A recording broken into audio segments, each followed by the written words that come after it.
Sementara itu, mengantisipasi gangguan Kamtibmas selama masa kampanye pemilu 2024, Polres Muba memaksimalkan program Polisi Sanjo untuk mendeteksi sejumlah kemungkinan yang tak diinginkan. Mengantisipasi timbulnya gangguan Kamtibmas dalam masa tahapan pemilu 2024, Polres Muba akan memaksimalkan program Polisi Sanjo. Program Polisi Sanjo ini akan dilaksanakan oleh seluruh polsek jajaran Polres Muba dengan mendatangi rumah-rumah warga untuk berkomunikasi dan mendeteksi dini isu yang berkembang di masyarakat.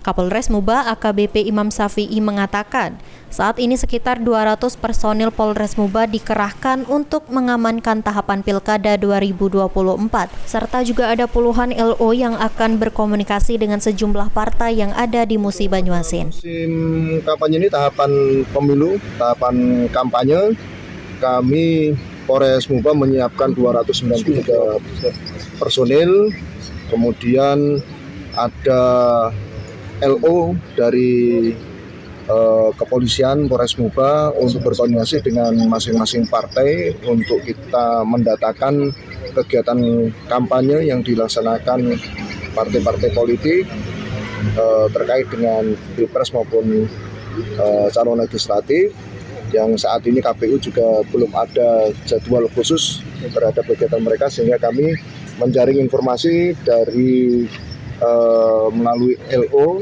kepada masing-masing partai ataupun calon legislatif untuk bisa kita siapkan pengamanan ketika mereka mengadakan kegiatan kampanye di wilayah Kabupaten Musi Banyuasin. Untuk langkah persuasif, Polres Muba akan memaksimalkan program Polisi Sanjo untuk mempermudah berkomunikasi dengan masyarakat di seluruh polsek jajaran Polres Muba. Ruzi Iskandar, PAL TV.